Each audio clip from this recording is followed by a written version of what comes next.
नमस्कार।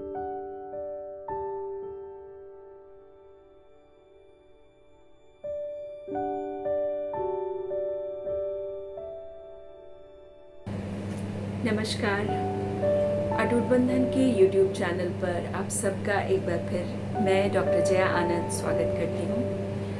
आज जो मैं कहानी लेकर आई हूँ वो है आदरणीय तेजेंद्र शर्मा सर की कहानी वंस अ सोल्जर। ये कहानी मुझे बहुत अधिक पसंद है।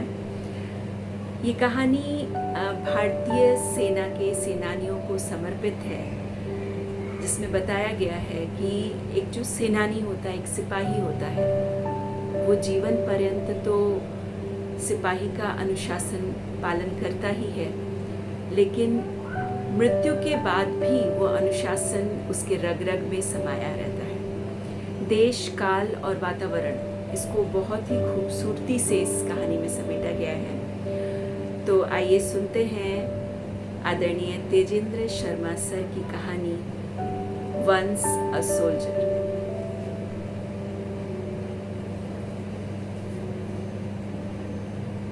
कैप्टन बिली मेहता को मे डे कहने का अवसर भी नहीं मिला। भारतीय सेना में 20 साल चीता और चेतक हेलीकॉप्टर उड़ाए, यहाँ लंदन में 10 साल DHL एयरलाइन में विमान उड़ाए, मगर कभी भी उसे किसी ऐसी इमरजेंसी का सामना नहीं करना पड़ा कि उन्हें मे डे का सिग्नल देना पड़ा। हेलीकॉप्टर और विमान उड़ाने के दौरान सिग्नल देना नहीं पड़ा, और आज जब कार एक्सीडेंट हुआ तो सिग्नल देने का कोई प्रावधान ही नहीं था। बस सामने एक लॉरी पलटी और कैप्टन बिली मेहता की कार सीधे उस लॉरी के भीतर समाती चली गई। मैं उस समय वहीं खड़ा था। मेरी मृत्यु कल वहीं और उसी जगह हुई थी, मोटरवे M1 जंक्शन 50।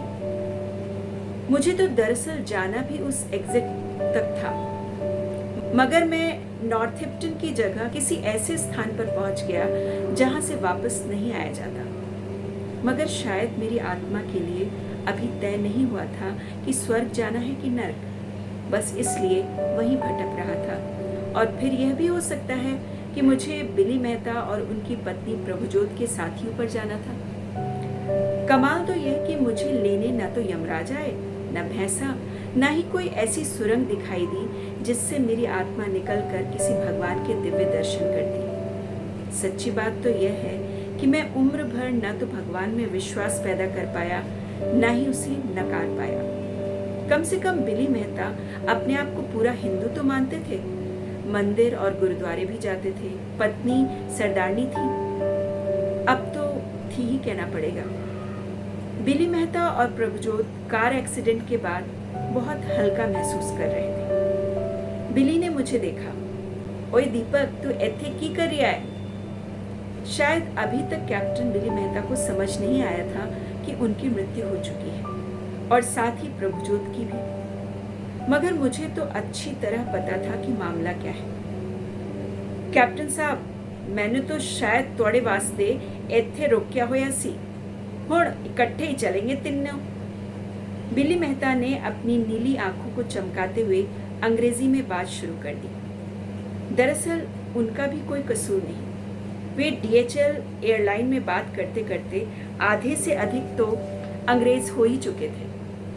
मुझे तो उनके जीवन की एक एक घटना के बारे में पता है। हालांकि हमारी दोस्ती तो लंदन में ही हुई थी, मगर कल तक हम दोनों इस दुनिया में एक दूसरे के सबसे करीबी दोस्त थे, और आज मरने के बाद भी।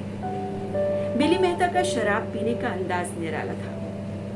रात को डिनर से पहले 3 पैग लेते थे, सिंगल मॉल्ट। अपना ब्रांड बदलते रहते थे, जो सेल में मिलता वही खरीद लेते। Glenlivet, Glenfiddich, Glenmorangie, Glen Moray, highland single malt, Talisker, Bowmore, उन्हें किसी भी ब्रांड से कोई परहेज नहीं था। ओए दीपक, बस मती ही तो मारनी है, ब्रांड नाल की फर्क पैदा है। लेकिन पीते सिंगल मॉल्ट ही थे। मजाल है किसी और विस्की के बारे में सोच भी लें। यार दीपक, जब आर्मी में थे तो मेस में रम भी मिला करती थी, उसी से काम चलाना पड़ता था। मगर अब अगर भगवान ने मौका दिया है कि ढंग की विस्की पिए तो फिर बेस्ट क्यों न पिए। रम और कोक पी पी कर टेस्ट का सत्यानाश हो गया था, इसलिए बस single malt on the rocks. साली सोडे और पानी का कोई चक्कर ही नहीं। बोतल अपनी और बर्फ प्रभुजोत जी की। जिंदगी रॉक्स। प्रभुजोत भी तो अद्भुत पत्नी है। नहीं थी।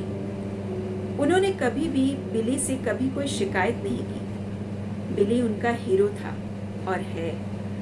जब कारगिल युद्ध हुआ था तो बिली के जिम्मे ही यह काम था कि फ्रंटलाइन सैनिकों को हथियार, गोला बारूद और दवाइयां पहुंचाना। बिली मेहता को कारगिल के बाद वीर चक्र से सम्मानित भी किया गया था और प्रभुजोत अपने हीरो को निहारते नहीं थकते। बिली मेहता का पूरा नाम तो बलजीत सिंह मेहता था, मोना पंजाबी, मगर फौजियों के लिए वह बिली ही था और वही नाम उसके साथ चिपक कर रह भी गया था। बिली जब फौज में दाखिल हुआ तो उसका एक ही स्वप्न था कि वह हेलीकॉप्टर उड़ाए। उसे टैंक, तोप चलाने या विमान उड़ाने के मुकाबले हेलीकॉप्टर उड़ाने में एक अलग किस्म की चुनौती दिखाई देती। बिना जमीन पर दौड़ लगाए बस जहां खड़े हैं वहीं से सीधे ऊपर उड़ान भर देने की सोच ही उसे गर्व से भर देती थी। दीपक यार, इन्फेंट्री का तो बस एक ही काम होता है, मारना। फाइटर पायलट का भी एक ही काम है, बम गिराना और दुश्मन के विमान को मार भगाना। जबकि हेलीकॉप्टर उड़ाने वाला पायलट उसका काम अलग ही होता है। वह एक तरफ तो गोला बारूद सीमा पर पहुंचाता है, वहीं दूसरी ओर जवानों के लिए दवाई और दूसरे सामान भी पहुंचाता है। घायल जवानों को अस्पताल पहुंचाता है।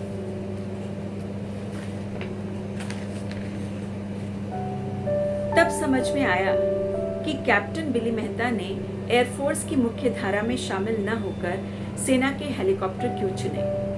उन्हें अपने साथियों ने समझाया भी था, देखो यार, अगर पायलट ही बनना है तो एयरफोर्स प्रॉपर ज्वाइन करो। ये भला क्या तुक हुई कि आप बने पायलट और काम करें आर्मी के साथ। मगर बिली मेहता तो बचपन से ही जिद्दी थे, अपनी बात मनवाकर ही दम लेते थे। और फिर यहाँ तो सवाल उनके उसूलों का था। वे एक ऐसे सकारात्मक इंसान थे जो युद्ध में भी कुछ न कुछ सकारात्मक खोज लेते थे। बिली मेहता ने कार में क्षत विक्षत अपने और अपनी पत्नी के शवों को देखा। यार दीपक, कभी शेव करते हुए कट भी लग जाता था, जब तक ठीक नहीं हो जाता था किसी को चेहरा दिखाने का दिल नहीं करता था। कैसा डरावना लग रहा हूं मैं। भला ये कैसी मौत हुई? कैप्टन साहब, हालांकि मैं तो आपकी तरह हुस्न परस्त नहीं हूं, मगर कल मैं भी ठीक आप ही की तरह सोच रहा था। और हाँ, पहले तो मुझे घबराहट हुई कि मेरा शरीर तो यहाँ पड़ा है M1 पर, भला मेरे बेटे को खबर कौन देगा। फिर एकदम याद आया कि मैंने तो अपना फ्यूनरल पहले से बुक करा रखा है। उसके सर्टिफिकेट की एक कॉपी ग्लव बॉक्स में भी रख ली थी। जब पुलिस वाला कार की तलाशी ले रहा था तो उसको अचानक वो सर्टिफिकेट दिखाई दे गया। उन्होंने सीधे फ्यूनरल एजेंट को फोन किया। उसे और कहीं फोन करने की जरूरत ही नहीं पड़ी। पर मेरे बेटे को भी उन्होंने ही फोन किया होगा। राजीव ने आपको फोन करके बताया नहीं क्या? नहीं, फोन तो नहीं आया। पहले बेचारा दूसरे रिश्तेदारों को फोन कर रहा होगा। और मीरा बेटी तो अमेरिका में है ना, उस बेचारी पर पता नहीं क्या गुजरेगी। देखो, वो पुलिस भी आ गई। देखते हैं अब हमारे शरीर को कैसे बाहर निकालते हैं। तुम्हें क्या लगता है दीपक, हमारे जिस्म साबुत बाहर निकल आएंगे या काट के निकालना पड़ेगा? यार, मरने के बाद भी शरीर से मोह नहीं कम हुआ। बात तो आप ठीक कह रहे हैं कैप्टन साहब। जब तक यहाँ से दूर नहीं चले जाएंगे तो शायद तब तक शरीर से जुड़ाव कम नहीं हो पाएगा। देखिए, पुलिस ने अपना काम शुरू कर दिया है। आपकी जेब में आपका मोबाइल भी निकाल लिया है। वैसे आप लकी हैं कि आप मर्सिडीज चला रहे थे। कोई दूसरी गाड़ी होती तो गाड़ी के परखच्चे उड़ जाते। यार, एक बात तो माननी पड़ेगी, यहाँ की पुलिस हमारी लाशों के साथ भी खासी इज्जत से पेश आ रही है। इसमें कोई रंग भेद का चक्कर नहीं चल रहा। देखिए, पुलिस वाला आपका आई कार्ड देख रहा है। अरे हाँ, ये तो वही पुलिस वाला है जो कल मेरे एक्सीडेंट के वक्त आया था। हैरान हो रहा होगा कि 2 दिन एक ही समय पर 2 दुर्घटनाएं कैसे हो सकती हैं, और दोनों दिन मरने वाले भारतीय मूल के लोग।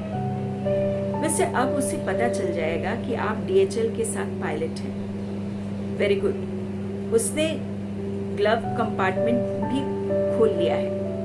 आपका फ्यूनरल सर्टिफिकेट मिलेगा और पुलिस वाला तो पगला ही जाएगा कि दोनों ने एक ही जगह फ्यूनरल भी बुक करवा रखा है।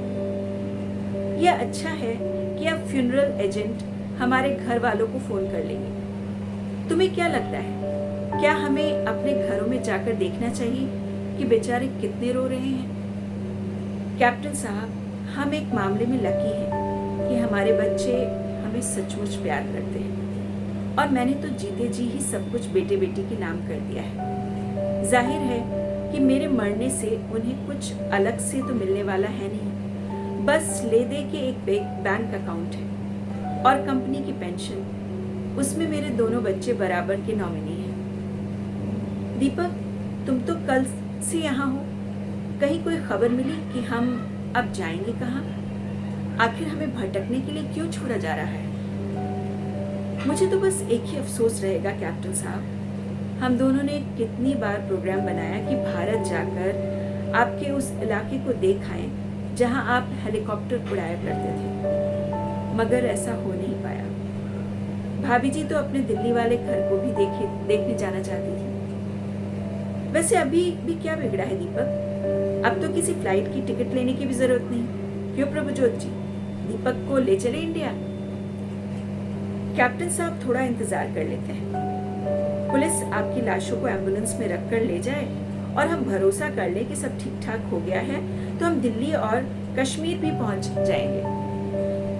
कैप्टन साहब को लगा कि मैं बात तो ठीक ही कर रहा हूँ। हम तीनों ना तो थक रहे थे, ना ही बोर हो रहे थे। बस एक बात समझ नहीं आ रही थी, क्या हम तीनों भी फिल्मी तरीके से M1 से अंतर्ध्यान होकर सीधे दिल्ली में प्रकट हो जाएंगे, या फिर हमें हनुमान जी की तरह उड़ते हुए भारत पहुंचना होगा?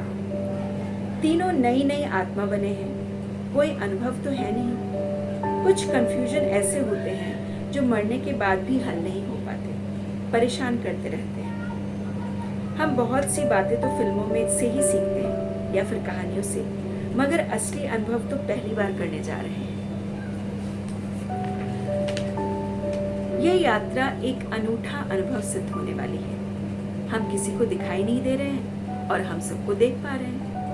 मैंने हमेशा कैप्टन बिली मेहता को या तो सिविल कपड़ों में देखा है या फिर डीएचएल के पायलट के रूप में। भारतीय फौजी की यूनिफॉर्म में तो बस उनके फोटो ही देखे हैं। अब तो वे कपड़े कभी बदलेंगे नहीं। बस जिन कपड़ों में मौत हुई है, अब तो उन्हीं कपड़ों में रहना पड़ेगा। मगर आत्मा तो कपड़े पहनती नहीं, फिर हमने अभी तक कपड़े क्यों पहन रखे हैं? शायद हम अभी पूरी तरह से आत्मा नहीं बने, कुछ बीच की सी स्थिति में है। प्रभुजोत भाभी थोड़ी इमोशनल हो रही थी। उनके पार्थिव शरीर को एम्बुलेंस में रखा जा रहा था। उनका चेहरा खून से सना है। विंड स्क्रीन का शीशा चकनाचूर होकर उनके चेहरे में जगह जगह धंस गया था। उनके शरीर को तो दर्द महसूस करने पर का अवसर भी नहीं मिला था। बस एक पल वे जिंदा थी और दूसरे पल ही शरीर से बाहर। एक मित्र की मृत्यु के बाद उसकी 13वीं पर पंडित जी को बोलते सुना था, जब इंसान की मृत्यु होती है तो इंसान की आत्मा केवल अंगूठे भर की रह जाती है। उसे यमराज के 2 सेवक आकर यमलोक ले जाते हैं, जहां उनकी शिनाख्त की जाती है कि सही व्यक्ति की ही मृत्यु हुई है, और फिर आत्मा को एक बार फिर धरती पर भेजा जाता है। आत्मा के वापस आने से पहले शरीर का अंतिम संस्कार करना अति आवश्यक होता है, अन्यथा आत्मा अपने शरीर में वापस प्रवेश करने का प्रयास करती है। पंडित जी तो प्रेत और भूत की बातें कर रहे थे, श्राद्ध की भी, मगर यहाँ तो हम तीनों अभी तक M1 से आगे बढ़े ही नहीं थे। एम्बुलेंस चल दी, पुलिस की गाड़ियां भी खिसकने लगी। हम तीनों स्थिति को समझने का पूरा प्रयास कर रहे थे। यदि जीवन में कैप्टन बिली मेहता मेरे सीनियर थे, तो मरने के बाद मैं उनसे एक दिन वरिष्ठ था। कैप्टन बिली मेहता मेरी ओर देख रहे थे कि शायद मैं ही कोई निर्णय लूं, जबकि मैं पिछले एक दशक से हमेशा कैप्टन बिली मेहता की बातों को अपने लिए निर्देश समझता रहा। मैं तो कैप्टन बिली मेहता के मजाक को भी गंभीरता से लिया करता था। दीपक आर्मी में कर्नल के ओहदे पर पहुंच गया था। सब लोगों से दीपक आर्मी में मैं कर्नल के ओहदे पर पहुंच गया था। सब लोगों से सैल्यूट लेने का आदी हो गया था। जब यहाँ एयरलाइन में फ्लाइंग शुरू की तो लोग कैप्टन कहने लगे। यार लगता था जैसे मेरा डिमोशन हो गया है, कर्नल से वापस कैप्टन। मुझे इस नए टाइटल से एडजस्ट करने में खासा वक्त लगा था। अब मुश्किल यह थी कि दिल्ली के करियप्पा विहार कैसे पहुंचा जाए। कुछ ऐसा महसूस हो रहा था कि हम आत्माओं के मामले में अभी प्रोबेशन पीरियड में हैं। ना कोई ट्रेनिंग और ना ही कोई अनुभव। जैसे किसी को पानी में फेंक दिया जाए और कहा जाए चलो अब तैरना शुरू करो। कैप्टन बिली मेहता ने मेरी तरफ देखा। दीपक ऐसा करते हैं कि मैं और प्रभुजोत अपना ध्यान दिल्ली कैंट और करियप्पा विहार पर फोकस करते हैं और तुम अपना ध्यान इन दोनों पर फोकस करो। देखते हैं शायद ये ट्रिक काम कर जाए, क्योंकि हम तो अब इस बड़े से शून्य का हिस्सा है। हमें इस सफर करने के लिए किसी मीडियम की जरूरत तो है ही नहीं। ये ठीक रहेगा कैप्टन साहब, आप भी फोकस करिए और मैं भी। अच्छा, आपको एक बात और बता दूं, हमें रात और दिन का कोई फर्क नहीं पड़ेगा। मुझे रात को भी सब ठीक दिखाई दे रहा था। बस जल्दी हम तीनों की टीम और सीधे पहुंच गए करियप्पा विहार के गेट पर। प्रभुजोत भाभी को मजा आ रहा था, क्योंकि एंट्री पॉइंट पर तैनात संतरी को हम दिखाई नहीं दिए। किसी रजिस्टर पर साइन नहीं करना था। भाभी को तो 17/345 वाला फ्लैट देखने की जल्दी थी। उस फ्लैट से उनका वर्षों का नाता था। वे जल्दी से जल्दी वहां पहुंचना चाहती थी। कैप्टन बिली मेहता थोड़े झिझके। जाहिर है फौजी भी रहे हैं और 10 साल से लंदन में भी रह रहे हैं। सुनिए, न जाने जो लोग आज वहां रह रहे हैं वे किस हालत में होंगे। अचानक किसी के घर पर धावा बोलना अच्छा नहीं लगेगा। उनकी प्राइवेसी का भी तो ख्याल रखो। भाभी को तो कप्तान साहब की बात समझ में आ गई। इधर उधर देखती रही। पुरानी पहचान वाला कोई भी नहीं दिखाई दे रहा था। नीचे वाली मिसेस कपूर और वो साउथ इंडियन जानकी, कितनी खूबसूरत यादें थी इस बिल्डिंग के साथ। आज यह केवल एक बिल्डिंग है। कल उनका घर इसी बिल्डिंग में था। बेटा रवि और बेटी प्रीति यहीं रहकर तो पढ़े थे। यूनिवर्सिटी स्पेशल से जाया करते थे। भाभी को समझ नहीं आ रहा था कि अगर घर के अंदर नहीं जाना था तो यहाँ आए क्यों। कैप्टन साहब ने स्थिति को संभालते हुए कहा, चलो गोपीनाथ बाजार तक चलते हैं। तुम्हारी चाट की दुकान याद है तुम्हें?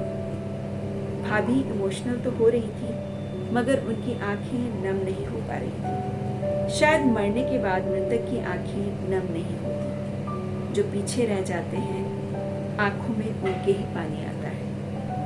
आज भाभी को गोपीनाथ बाजार में कोई खास रुचि महसूस नहीं हो रही थी। वे शायद इन यादों से दूर चले जाना चाहती थी। जिस शौक से वे यहाँ आई थी वे शौक बरकरार नहीं रख पा रही थी। अचानक रवि और प्रीत अपनी छोटी उम्र के रूप में सामने आ खड़े हुए। भाभी ने कैप्टन साहब को दिखाया। आप इन सब बातों को नहीं देख पाते थे। देखो कितने प्यारे लग रहे हैं दोनों। आप तो बॉर्डर पर चले जाते थे, पीछे से अकेली मैं इनको बड़ा होते देखती थी। अचानक कितनी बड़ी बड़ी बातें करने लगे थे।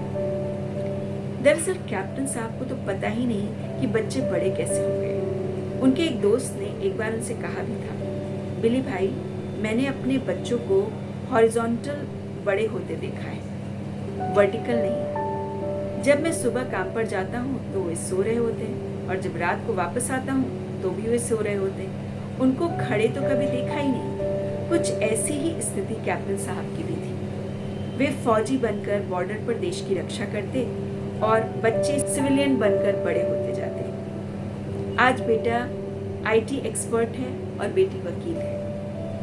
दरअसल मेरी रुचि तो कप्तान साहब को फौजी यूनिफॉर्म में हेलीकॉप्टर उड़ाते हुए देखने की थी। करियप्पा विहार तो मैं भाभी जी को खुश करने के चक्कर में चला आया, वरना मुझे गोपीनाथ बाजार की चाट में क्या इंटरेस्ट था। मुझे तो साउथ हॉल की गुप्ता चाट भंडार की चाट भी मजेदार लगती थी और सकोनी की दही पापड़ी चाट भी। भाभी एक बार फिर करियप्पा विहार आने की जिद करने लगी। फिर बोली, चलिए एक चक्कर सदर का भी लगा लेते हैं, शायद आत्मा में ठहराव आसानी से आ जाता है। कैप्टन बिली मेहता ने चुहल की, फिर तो तुम आरआर अस्पताल भी जाना चाहोगी, वहां से भी तो तुम्हारी बहुत सारी यादें जुड़ी हैं। अचानक सामने एक पोस्टर दिखाई दिया, राफाल विमान कल अंबाला एयरबेस पहुंच रहे हैं। कैप्टन बिली मेहता ने अपना निर्णय खट से सुना दिया। फिलहाल टाइम वेस्ट नहीं करना है। कल फ्रांस से राफाल फाइटर जहाज अंबाला एयरबेस पहुंच रहा है। अब हमारी अगली उड़ान वहीं की होगी। एयर चीफ मार्शल की उपस्थिति में राफाल अंबाला पहुंचेंगे। मेरे लिए तो इससे बड़ा मौका कोई हो ही नहीं सकता। अब तो उनके साथ ही खड़ा होकर राफाल आते हुए देखूंगा। दीपक, किसी भी फौजी के लिए ये सीना चौड़ा करने वाला पल होगा। मैंने भी पंगा लिया, तो ट्रेन से चलना है या टैक्सी कर ले? बदमाशी, कैप्टन बिली मेहता ने मुस्कुराते हुए कहा। मेरा यहाँ आना तो बेकार ही हो गया। न किसी पड़ोसी को देख पाई, न कैंटीन गई, कोई पुराना सेवादार तक नहीं दिखाई पड़ा। सुनिए, सदर वाले गुरुद्वारे में मत्था ही टेकाते हैं। प्रभुजोत भाभी को राफाल में कोई खास रुचि नहीं दिखाई दे रही थी। चलो जी, गुरुद्वारे जाने में कोई प्रॉब्लम ही नहीं। वाहे गुरु का आशीर्वाद लेके चलेंगे तो कल राफाल के दर्शन चंगे हो जाएंगे।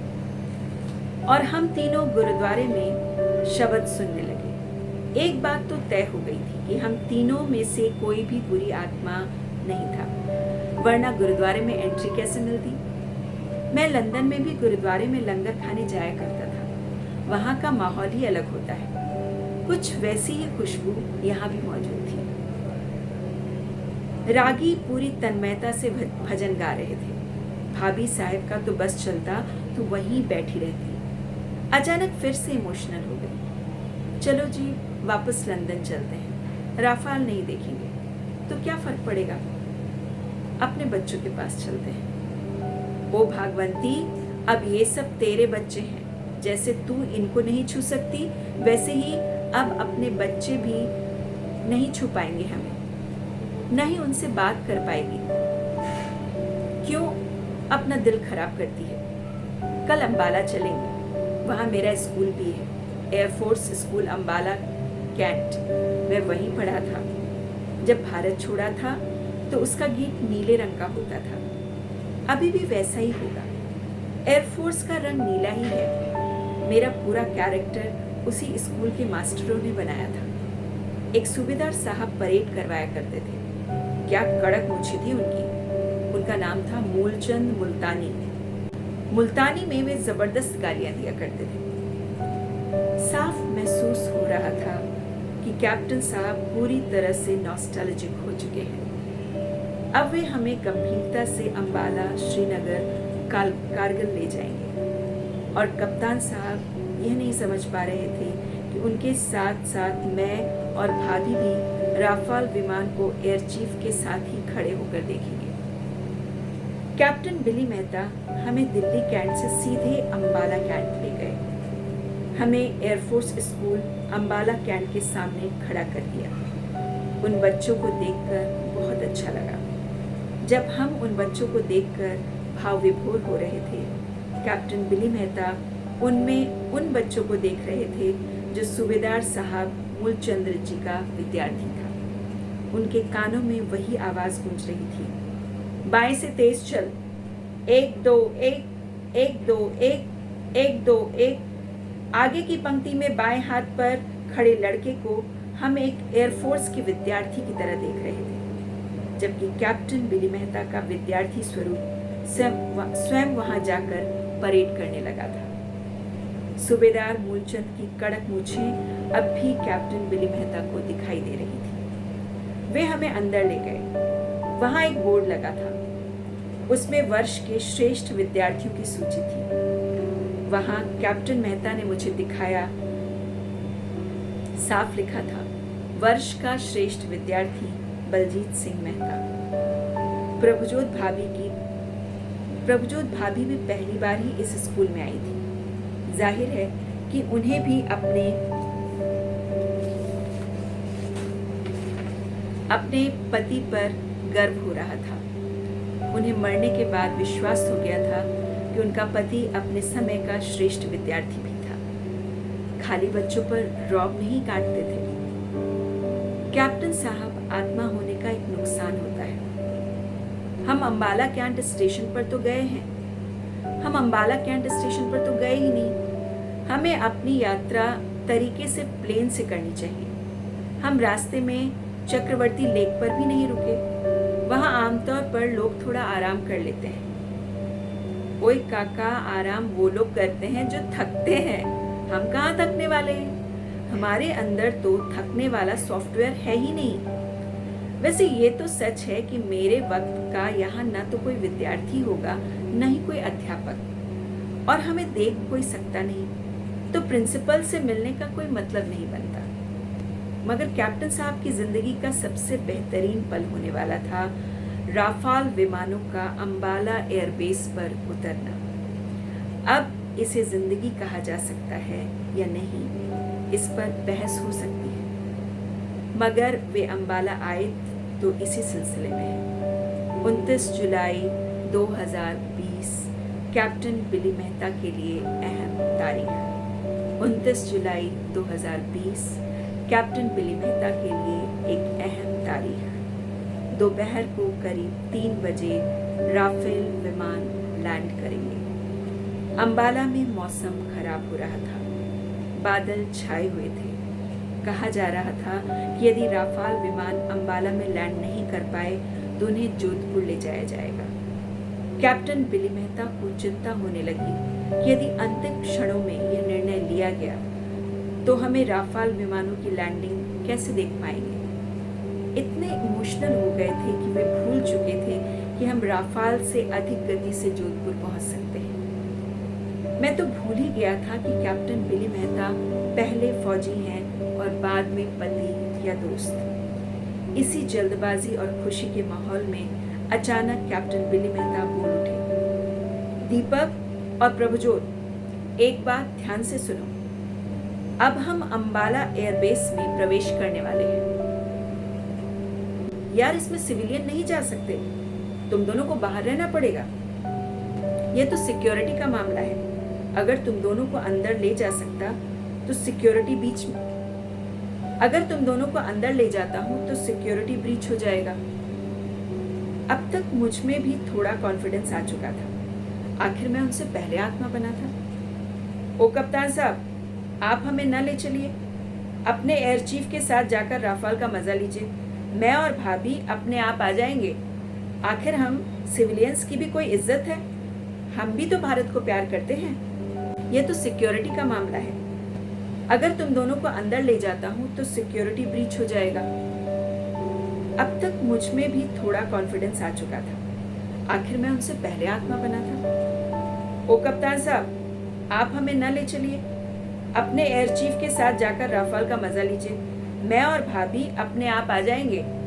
आखिर हम सिविलियंस की भी कोई इज्जत है, हम भी तो भारत को प्यार करते हैं। हम दोनों आपसे थोड़े दूर खड़े होकर आपके चेहरे की खुशी का मजा लेंगे। भाभी के चेहरे पर थोड़े कंफ्यूजन के भाव थे। अभी 3 बजने में करीब 15-20 मिनट का समय बाकी था।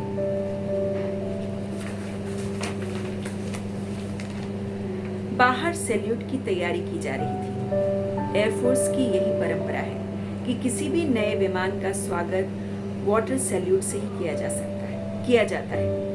कैप्टन मेहता ऊहापोह में थे। वैसे दीपक, अगर जहाज वहां लैंड करते हैं तो मुझे बहुत तसल्ली होगी, क्योंकि यह मेरा ओरिजिनल बेस है। वैसे जोधपुर कौन सा दूर है, अगर वहां लैंड करेंगे तो वहां चले जाएंगे, और फिर हमें कौन सा बाय रोड ट्रैवल करना है। उद्घोषणा हो गई थी कि राफाल विमान समय पर ही लैंड करने वाले हैं। कैप्टन बिली मेहता ठीक एयर चीफ मार्शल भदौरिया के साथ खड़े हो गए। जाहिर है कि उससे अच्छा व्यू तो और कहीं से मिल नहीं सकता था। कैप्टन बिली मेहता के दिमाग में यह बात जरूर आई होगी कि उन्हें एयर चीफ के शरीर में प्रवेश कर लेना चाहिए। इससे वे एयर चीफ के दिल की धड़कनों को भी महसूस कर पाएंगे। राफाल की चिंगाड़ती हुई लैंडिंग हुई। करतल ध्वनि सुनाई थी। सब कुछ प्लान के अनुसार हुआ। कैप्टन बिली मेहता के चेहरे पर गर्व के भाव थे। उनका मन चाह रहा था कि एक बार राफाल के भीतर चक्कर लगाएं, मगर उनके सिद्धांत आड़े आ रहे थे। इस विमान का काम तो दुश्मनों को मात देना है। देशभक्त होकर भी, फौजी होकर भी वे अपने जीवन सिद्धांत को भूले नहीं थे। कप्तान साहब, आप क्या सोच रहे हैं? एक बार वापस लंदन जाकर देखा है हमारे शरीरों के साथ फॉरेनर क्या कर रहे हैं। अब तक तो हमारे अंतिम संस्कार की तारीख भी तय हो गई होगी। कम से कम अपने अपने फ्यूनरल पर तो हमें हाजिरी लगानी ही चाहिए। मेरे दिमाग में विचार कौन था?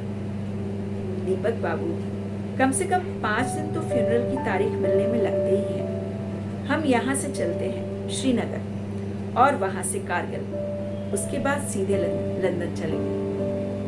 हमें यह भी जांचने का मौका मिल जाएगा कि जिस फ्यूनरल सर्विस एजेंसी ने हमसे पैसे ले रखे हैं वो कंपनी असली भी है या धोखा ही है। बात में तो दम था। राफाल की लैंडिंग देख ली थी। बस चल दी सवारी श्रीनगर बेस के लिए।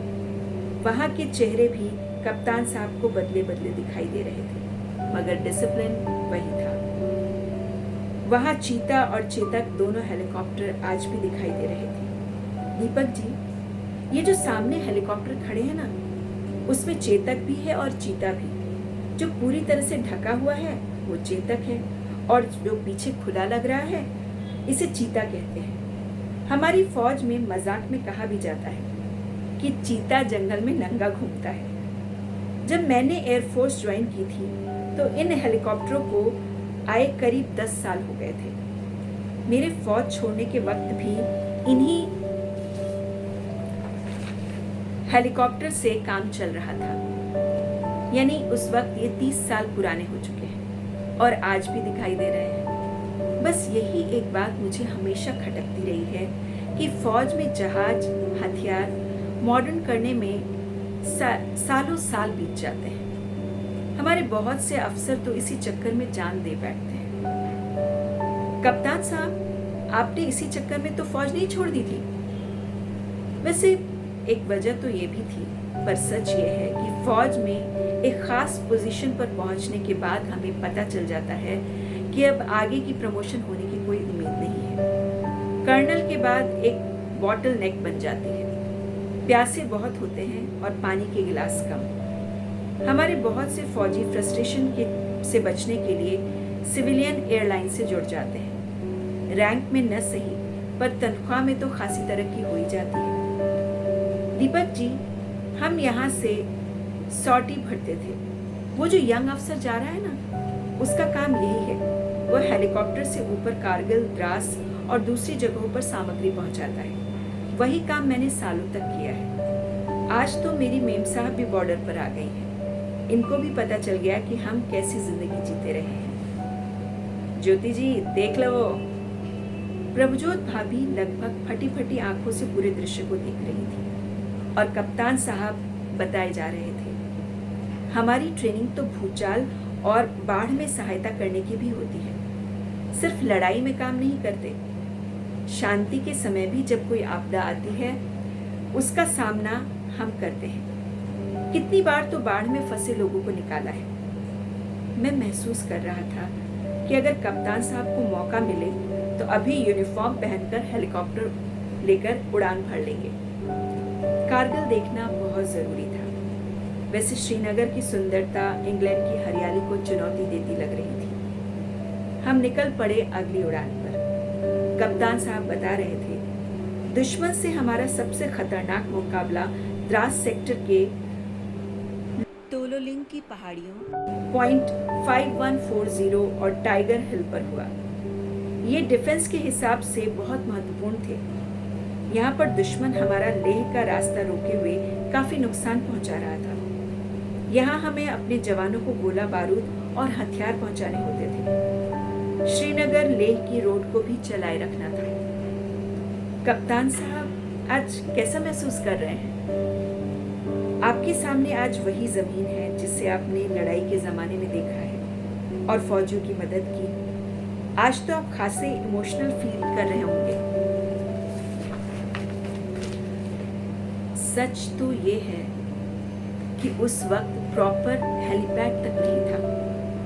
बस एक जज्बा था देश के लिए मर मिटने का, अपने जाबाज फौजियों की मदद करने का, मुल्क के लिए कुछ कर गुजरने का। दीपक, एक सिविलियन कभी भी फौजी के दिल की भावनाओं को नहीं समझ सकता। हमारे लिए ये सिर्फ पैसे कमाने वाली नौकरी नहीं होती।